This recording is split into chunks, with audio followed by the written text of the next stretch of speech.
नमस्कार। Eklavya IAS academy Dehradun में सभी का स्वागत है। जैसा कि आपको विदित है कि उत्तराखंड लोक सेवा आयोग के द्वारा लोअर सबऑर्डिनेट परीक्षा से संबंधित नोटिफिकेशन और एडवर्टाइजमेंट जारी हो गया है और इसके लिए तमाम तैयारी करने वाले विद्यार्थी अपनी योजनाएं बना रहे होंगे। एकलव्य आईएएस एकेडमी भी इस पूरी परीक्षा के बेहतर ढंग से संचालन और उसमें उचित परिणाम हासिल करने के लिए अपनी रणनीतियों पे काम कर रहा है। जैसे 2021 जो लास्ट लोअर पीसीएस हुआ था उसमें संस्थान के 17 छात्रों ने अंतिम सफलता प्राप्त की थी, जिसमें जो है नायब तहसीलदार से लेकर के डिप्टी जेलर से लेकर के और फूड इंस्पेक्टर सभी पदों में जो है संस्थान के विद्यार्थियों ने सफलता हासिल की थी।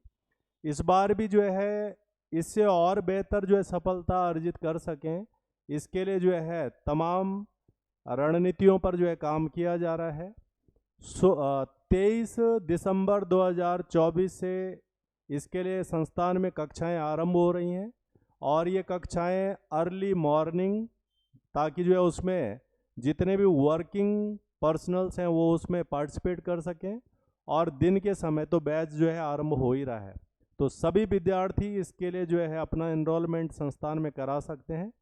और इस परीक्षा के लिए क्या रणनीति रहेगी, चूँकि इसमें कुछ बदलाव जो है अब हो चुके हैं। उत्तराखंड से संबंधित प्रश्नों की संख्या अब पहले से अधिक हो गई है। मुख्य परीक्षा में भी काफ़ी सारे बदलाव किए गए हैं और इन तमाम चीज़ों को ध्यान में रखते हुए जो कुल पदों की संख्या 113 है, वो किस विभाग में कितने पदों के लिए जो है उसमें जो है परीक्षा होनी है, इन तमाम छोटी छोटी बातों को ध्यान में रखते हुए अगर रणनीति बनाई जाएगी तो बहुत कारगर हो सकती है।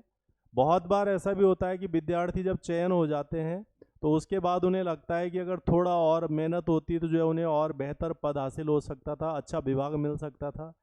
इसलिए ये तमाम तैयारियां शुरू करने से पहले इसका एक बारीक अवलोकन कर लिया जाना चाहिए, ताकि अपने जो है लक्ष्य निर्धारित करने में विद्यार्थियों को आसानी हो और किस तरह से उसमें रणनीति रखनी है, किन चीज़ों को प्राथमिकता में रखना है, प्री मेंस इंटरव्यू के लिए क्या क्या प्लानिंग होनी चाहिए, वो सारी एकलव्य आईएएस एकेडमी में जो है संचालित हैं।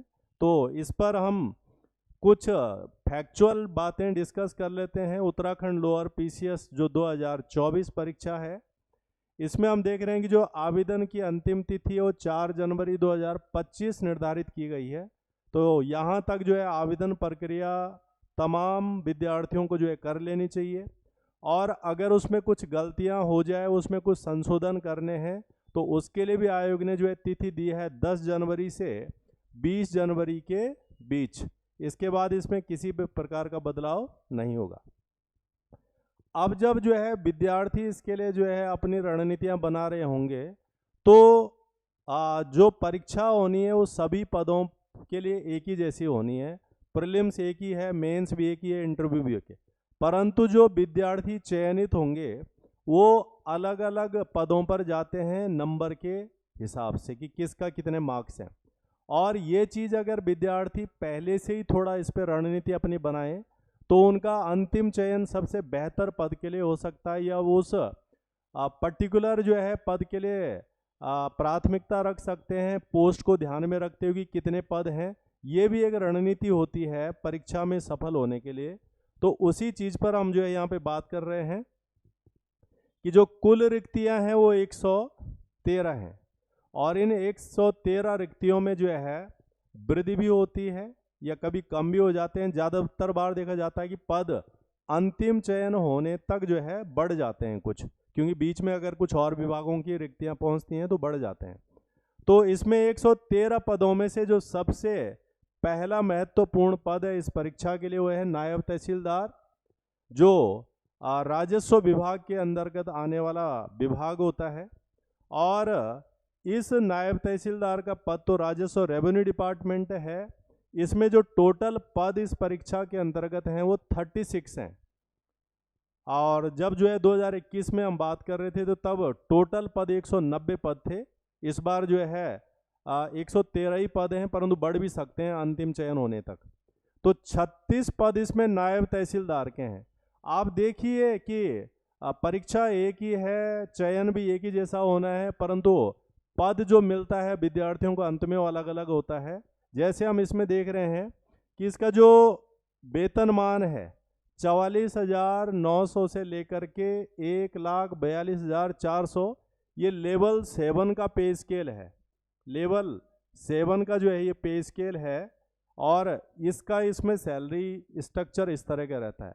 जब आप इसे बाकियों के साथ में कंपैरिजन करेंगे तो आप देखेंगे कि ये कितना माइनर डिफरेंस होता है, और इसीलिए जो है विद्यार्थियों को ये तमाम चीज़ें पहले से निर्धारित करने में एक स्ट्रैटेजी बनाने में जो है महत्वपूर्ण रहेगा। दूसरा महत्वपूर्ण पद है इसमें उप कारापाल यानी डिप्टी जेलर, और ये जो पद है ये गृह विभाग यानी होम मिनिस्ट्री के अंदर आता है, और इसके में 14 पद हैं टोटल इस परीक्षा के। जबकि इसका जो सैलरी है इसके कंपैरिजन में काफ़ी कम है, और 35,400 से लेकर के 1,12,400 रुपये इसका स्ट्रक्चर है, और ये लेवल 6 के अंदर आता है। तो यही परीक्षा है, एक ही परीक्षा को पास करने के बाद विद्यार्थियों का जब चयन होता है तो इस तरह का अंतर आता है। यानी अगर 10 नंबर ज़्यादा आ गए तो हमें नायब तहसीलदार का पद मिल सकता है, थोड़ा नंबर कम आ गए तो हम नीचे आ सकते हैं। तो नंबरों की जो वैल्यू है वो बहुत ज़्यादा है। तीसरा महत्वपूर्ण पद इस परीक्षा में है पूर्ति निरीक्षक, सप्लाई इंस्पेक्टर, और ये जो है खाद्य नागरिक आपूर्ति एवं उपभोक्ता मामले का विभाग है, उसके अंतर्गत ये आता है। इसमें कुल पद 36 हैं, यानी नायब तहसीलदार के बराबर ये पद हैं इसमें, और इसका स्ट्रक्चर भी वैसा ही है जैसे डिप्टी जेलर का है, यानी 35,400 से लेकर के 1,12,400 के बीच में इसका वेतनमान रहेगा, और ये भी जो है लेवल 6 है। तो आप देखेंगे कि ये 3 जो पद हमें सामने दिखाई दे रहे हैं, एक ही परीक्षा से चयन होना है विद्यार्थियों का, परंतु आप अंतर देखिए कि कितने का अंतर जो है इनके बीच में जो है आ जाता है, और यही चीज़ फिर आगे प्रमोशन में और बाकी चीज़ों पे जो है मैटर करती हैं। इसलिए विद्यार्थियों को इन चीज़ों को ध्यान में रखते हुए अपनी पढ़ने की रणनीति को और कारगर और प्रभावशाली और अंक निर्धारित यानी मार्क्स ओरिएंटेड जो है प्रिपरेशन होनी चाहिए। तो ये चीज़ें हम यहाँ पे ध्यान रखते हैं। हालांकि प्रीलिम्स के मार्क्स मुख्य में नहीं जोड़ेंगे, परंतु प्रीलिम्स का ज्ञान मुख्य में जरूर में काम आएगा। यानी जितना बेहतर ज्ञान, जितनी बेहतर जानकारी, जितना कंसेप्चुअल नॉलेज स्टूडेंट्स प्रीलिम्स परीक्षा में हासिल करेंगे, उतना ही ज़्यादा उनकी सफलता सुनिश्चित होगी। बहुत सारे बच्चे जो है सिर्फ ग्रुप सी पैटर्न में पढ़ करके जो है फैक्चुअल कमांड करना चाहेंगे, परंतु मुख्य परीक्षा में वो कुछ नहीं कर पाएंगे। और हम यहाँ पर जो है कंसेप्चुअल लेवल पे जाएंगे, जो मुख्य में भी काम आएगा, मेंस में भी काम आएगा, और इंटरव्यू में उसका पूरा इस्तेमाल किया जा सकता है। तो 3 पद ये हो गए हैं। चौथा पद है इसमें जो है विपणन निरीक्षक यानी मार्केटिंग इंस्पेक्टर। इसके टोटल पद हैं 6, और इसका आप सैलरी उसी तरह के देख रहे हैं 35,400 लेकर 1,12,400, और ये भी लेवल 6 का स्केल इसमें आएगा। फिर 5वां इसमें ये भी जो है खाद्य और नागरिक आपूर्ति एवं उपभोक्ता मामलों का विभाग है। इसके बाद 5वां इसमें श्रम प्रवर्तन अधिकारी, लेबर इन्फोर्समेंट ऑफिसर ये जो है, और ये जो है श्रम विभाग के अंतर्गत आने वाला पद है। इसमें पदों की संख्या है 5, और इसका सैलरी स्ट्रक्चर भी इसी की तरह है, यानी 35,400 से लेकर 1,12,400 लेवल 6। इन चीज़ों को और पदों का कंपैरिजन हमें निश्चित रूप से ध्यान में रखना होता है, ताकि हम अपनी रणनीति बनाएं। और जब पद कम होते हैं तो फिर नंबर की जो महत्व होता है वो बढ़ जाता है, कि जरा सा नंबर कम ज़्यादा होने पर जो है बहुत बड़ा अंतर आ जाता है। तो ये चीज़ जो है यहाँ पे गौर करने वाली होगी। उत्तराखंड की प्राथमिकता है तो वो गौर करने वाली होगी। इसके अलावा इसमें जो है आबकारी निरीक्षक यानी एक्साइज इंस्पेक्टर है, ये आबकारी विभाग के अंदर आता है। और इसमें जो पद हैं ये जो है 5 पद हैं, परंतु इसमें जो वेतनमान है, सैलरी है, ये नायब तहसीलदार द्वारा है इसके अंदर। तो इसका जो स्ट्रक्चर है ये 44,900 से लेकर 1,42,400 यानी लेवल 7। तो आप सैलरी के हिसाब से इस पद को देखेंगे कि ये नायब तहसीलदार की तरह का पद है। हालांकि इसमें जो है विभाग अलग अलग हैं, वो राजस्व विभाग का है, ये आबकारी एक्सरसाइज का है। इसके अलावा इसमें अगला पद है ज्येष्ठ गन्ना विकास निरीक्षक, सीनियर केन डेवलपमेंट ऑफिसर है। ये गन्ना विकास एवं चीनी उद्योग विभाग के अंतर्गत आने वाला पद है। पदों की संख्या इसमें कम है यानी 2, और इसका स्केल जो है पीछे जो हम बात कर रहे थे वो उसी की तरह है, लेवल 6। तो ये पद, इनकी संख्या और बाकी चीज़ों को गौर करते हुए हम अपनी रणनीतियाँ निर्धारित कर सकते हैं। इसके अलावा जो है इसमें गन्ना विकास निरीक्षक, केन डेवलपमेंट इंस्पेक्टर भी है, और ये गन्ना विकास एवं चीनी उद्योग विभाग के अंतर्गत आता है। पदों की संख्या इसमें 6, और इसका जो वेतनमान है, स्ट्रक्चर है, वो और नीचे का, यानी इसके लेवल 5 29,200 से लेकर 92,300। अब आप देखिए कि कोई स्टूडेंट्स उसी परीक्षा को पास करके इस पद पर आएगा, और कोई स्टूडेंट्स उसी परीक्षा को पास करके एक्साइज में जा सकता है या राजस्व विभाग यानी नायब तहसीलदार बन सकता है।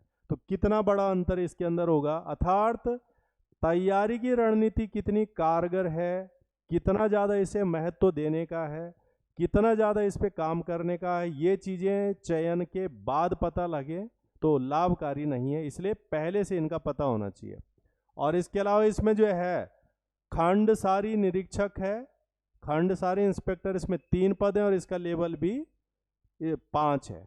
तो ये तो है इसमें 9 तरह के पद, और इन 9 पदों में आप 9 तरह के विभागों में जो है पदों की संख्या 113, बढ़ने की संभावना।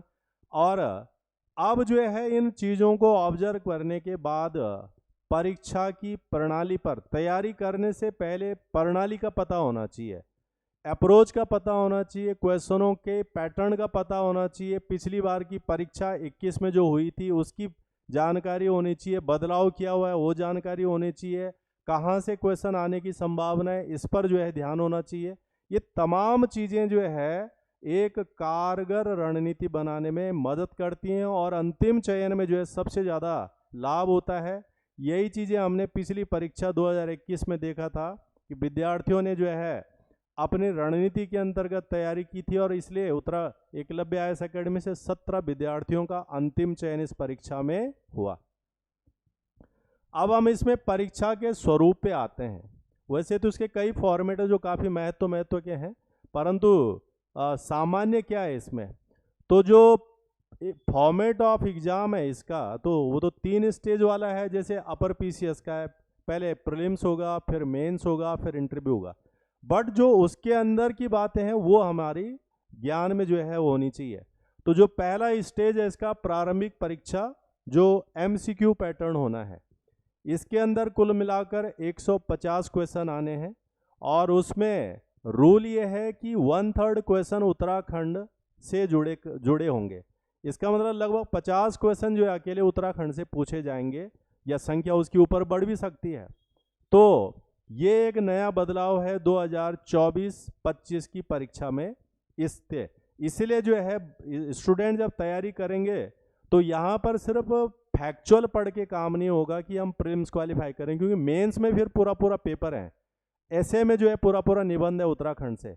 इसका तात्पर्य ये हुआ कि प्रीलिम्स में जितनी बेहतर रणनीति के साथ में पढ़ा जाएगा, अगले स्टेज की परीक्षा में उतना ही ज़्यादा लाभ होना है। तो प्रारंभिक परीक्षा में 2 हिस्से हैं, पेपर तो एक ही है, हिस्से 2 हैं। एक तो सामान्य अध्ययन है जिसमें से क्वेश्चन आने हैं 100 में से अकेले 50 क्वेश्चन आने उत्तराखंड के, बाकी 50 के आसपास जो है जनरल होंगे जो सभी जगहों से होंगे। और बाकी जो दूसरा हिस्सा है इसके अंदर वो है जर्नल एप्टीट्यूड, जिसमें मैथ्स और रीजनिंग के क्वेश्चन होंगे 50। उसमें से ज़्यादातर मैथ्स के क्वेश्चन होते हैं लगभग 30-20 के आसपास, उसमें रीजनिंग वाले क्वेश्चन होते हैं। टोटल मिला के 150 का ये पेपर हो जाता है। और इस 150 क्वेश्चन के पेपर में हमें स्कोर अधिकतम लाना होता है, नेगेटिव मार्क भी इसमें रहते हैं। तो वो चीज़ ध्यान रखनी होती है कि लगभग 70% का टारगेट रखना होता है कि कट ऑफ में 70, यानी करीब करीब जो है वो 100+ मार्क्स हमारे काटने के बाद, नेगेटिव हटाने के बाद आ जाने चाहिए। यही रणनीति जो है हमारी संस्थान की रहती है कि हम पहले हफ्ते से लेकर कि जो भी पढ़ें उसमें लगभग इतना कट ऑफ मार्क्स रोज हासिल करें, हर हफ्ते हासिल करें, ताकि जो है मई में होने वाली परीक्षा के लिए हम इतना बेहतर स्कोर लेके जा सकें। तो वो स्ट्रैटेजी का एक हिस्सा रहेगा। इसके जो अंक हैं वो मुख्य परीक्षा में नहीं जुड़ेंगे, यानी ये सिर्फ क्वालिफाइंग एग्जाम की तरह माना जा सकता है। और जो दूसरा पार्ट है इसमें मेंस, मुख्य परीक्षा, जिसको हम जो है लॉन्ग क्वेश्चंस या सब्जेक्टिव पेपर भी बोल सकते हैं, डिस्क्रिप्टिव पेपर भी बोल सकते हैं, जिसमें लंबे लंबे क्वेश्चंस आने हैं। पहले जो 2021 तक परीक्षा होती थी वो अलग ढंग की है, इस बार इसमें थोड़ा बदलाव हो गया है। अब इसमें टोटल पेपरों की संख्या 4 है। क्या क्या बदलाव हुआ है, उसके हिसाब से रणनीति क्या होनी चाहिए, वो चीज़ भी हम अगले उसमें बताएंगे, वीडियो में बताएंगे। परंतु अभी हम इस पे बात कर लेते कि 4 पेपर इसके अंदर आने हैं। इसमें जो प्रारंभिक परीक्षा है, इसका फॉर्मेट देख रहे हैं, 150 क्वेश्चन में से 1/3 लगभग 50 के आसपास जो है उत्तराखंड से जो आएंगे, बाकी जो बचे हैं वो जो है बाकी जर्नल से आएंगे। और इसमें जो 100 जीएस के हैं और 50 मैथ्स और रीजनिंग के। इसमें जो जीएस का क्वेश्चंस हैं 100 क्वेश्चन, उन 100 क्वेश्चन में उन्होंने उनको यूनिट्स में डिवाइड कर रखा है और टोटल यूनिट्स इसमें 10 हैं। उन 10 यूनिट्स में से जो है 5 यूनिट तो जर्नल की हैं। जर्नल का मतलब है history, geography, polity, economics, general science, current, सब। और बाकी जो 5 यूनिट बच रहे हैं उसके अंदर, उसमें फिर उत्तराखंड के क्वेश्चन है। उत्तराखंड का इतिहास, उत्तराखंड की संस्कृति, उत्तराखंड का आर्थिक सामाजिक दायरा, इस तरह की जो 5 यूनिट है, यानी टोटल उन्होंने सिलेबस 50% में ले रखा है। जो जर्नल पेपर का है वो पहले भी था, 2021 में भी, इसमें भी था। बस इस बार अंतर क्या हो गया है कि 1/3 क्वेश्चंस टोटल पेपर में से उत्तराखंड से आएंगे। तो ये एक एडिशनल डिफरेंस है जिसे हमें ध्यान में रखना है। तो प्रीलिम्स का इस तरह का जो है ये डिफरेंस हो। मेंस का भी थोड़ा थोड़ा हमें जानकारी रहनी चाहिए, ताकि हम पढ़ाई जब हम कर ही रहे हैं तो उस पढ़ाई को इस स्तर का करें, इस गहराई से करें कि हमारे को जो है दोनों तीनों फेजों में उसका लाभ हो। तो इसलिए एक छोटा सा डिस्क्रिप्शन जो है मेंस का भी हम यहाँ कर लेते हैं कि जो मुख्य परीक्षा है उसमें जो पहला पेपर है, इसका फर्स्ट पेपर, ये जो फर्स्ट क्वेश्चन पेपर है ये सामान्य हिंदी का है, जर्नल हिंदी का। और इस जर्नल हिंदी में जो है टोटल जो मार्क्स रहने हैं वो 100 मार्क्स का इस पेपर ने रहना है। इसके अंदर जो है टोटल मिला के 6 क्वेश्चन पूछे जाने हैं, 6 क्वेश्चन। और जैसे हमने कहा 21 में डिफरेंस था, तो क्या डिफरेंस हुआ है वो हम अलग से डिस्कस कर लेंगे। और 2 घंटे का इस पेपर ने होना है। तो इसमें जो है सिर्फ सामान्य हिंदी रहेगी, जबकि पहले जो है सामान्य हिंदी और निबंध इकट्ठा होता था, बट इस बार अलग है, 100 मार्क्स। दूसरा और ये क्वालिफाइंग पेपर भी है, यानी इसमें कम से कम 35% मार्क्स तो लाने हैं। और अगर उससे ज़्यादा नंबर आ गए तो जोड़ेंगे उसके अंदर, यानी स्कोर भी अच्छा करना है प्लस क्वालिफाई भी करना है इसको। दूसरा पेपर इसके अंदर जो है ये ऐसे का है, निबंध का, ये भी 100 मार्क्स का है। तो ये अलग अलग बांट दिए इन्होंने। और इसके अंदर जो है टोटल 2 क्वेश्चन आने हैं, यानी 2 निबंध आने हैं। एक निबंध तो जर्नल वाले हिस्से से आना है, जो जर्नल पार्ट्स है, जैसे जर्नली आते ही हैं, जो है साइंस एंड टेक्नोलॉजी से आते हैं, या फिर जो है कल्चर से, कल्चरल डेवलपमेंट से आते हैं, या फिर जो है लिटरेचर वाले हिस्से से आ सकते हैं। तो एक निबंध तो जो है वैसा रहेगा, दूसरा निबंध जो है उत्तराखंड वाले पार्ट से आएगा। तो 2 कंपलसरी हैं इसके अंदर, और 2 ही क्वेश्चन रहेंगे, और ये भी 2 घंटे का रहेगा। तो पहले 2 पेपर तो ये हो गए इसके अंदर। और यही चीज़ ध्यान में रख करके तैयारी भी करनी चाहिए कि क्या हम, क्योंकि बाद में जो मेंस के लिए जो टाइम बचता है वो इतना अधिक नहीं होता है, 2-3 महीने के अंदर अंदर फिर वो मेंस हो जाता है, तो तब ये तमाम चीज़ें की नहीं जा सकती हैं। तीसरा पेपर इसमें जो है, थर्ड पेपर, ये सामान्य अध्ययन का है, जनरल स्टडीज का, और ये पेपर फर्स्ट के नाम से है। इसमें जो टोटल मार्क्स होने हैं वो डबल हैं पिछले पेपरों की तुलना में, यानी 200। और इसमें टोटल 20 क्वेश्चंस आएंगे और इन 20 क्वेश्चन को जो है 3 घंटे के अंदर अंदर लिखना होगा। तो ये सामान्य अध्ययन है, ये जर्नल वाला हिस्सा हो जाएगा। और जो चौथा प्रश्न पत्र है, ये जो है ये सामान्य अध्ययन द्वितीय है। इसमें जो है उत्तराखंड से जुड़े हुए क्वेश्चंस जो है मैक्सिमम रहेंगे। तो जनरल स्टडी पेपर सेकंड, ये भी 200 नंबर का है, इसमें भी 20 क्वेश्चंस आने हैं, 3 घंटे का होना है। तो कुल मिला के अब 2024 में जो नया पैटर्न है वो 21 की तुलना में जो है अलग है। और यही चीज़ जो है ध्यान रखने वाली है कि क्या क्या इसके अंदर जो है बदलाव हुए हैं, ताकि जो है तैयारी की रणनीति को हम उस तरह से करें। और इसके अलावा जो है इंटरव्यू के मार्क्स भी बदल गए हैं। पहले इंटरव्यू में 50 मार्क्स का रहता था, इस बार इन्होंने 75 मार्क्स, यानी कुल मिला के जो मेंस का पेपर है वो 675 मार्क्स का है। पिछली बार जो होता था वो 450 मार्क्स का होता था। तो ये जो डिफरेंस आ रहा है ये कहता है कि तैयारी की रणनीति थोड़ा सिस्टमेटिक और बेहतर ढंग से करने की आवश्यकता है, ताकि अंतिम परिणाम हासिल किए जा सकें। एकलव्य IAS एकेडमी में 23 दिसंबर 2024 से कक्षाएं आरंभ हो रही हैं। इसके अर्ली मॉर्निंग वाला बैच भी है, डे टाइम का भी है और लेट इवनिंग वाला भी है। तो तमाम स्टूडेंट जो इसके अंदर जुड़ना चाहते हैं और जो पिछली परीक्षा में जो संस्था ने परिणाम हासिल किया था, इस बार हम उसको और अच्छा सा करेंगे, जिसके लिए जो है तमाम स्ट्रैटेजियाँ रहेंगी क्लास के अंदर। उसमें MCQ पर कमांड से लेकर के उत्तराखंड के क्वेश्चनों को प्रायोरिटी के साथ लेकर के, प्रैक्टिस से लेकर के, टेस्ट से लेकर के, तमाम चीज़ों को जो है इस्तेमाल किया जाएगा। तो सभी लोग जो इस परीक्षा का हिस्सा बनना चाहते हैं वो संस्थान के साथ जुड़ सकते हैं। और बाकी डिफरेंस क्या क्या हुआ है वो भी हम इसमें अगले वीडियो के अंदर डिस्कस करेंगे। तब तक के लिए नमस्कार।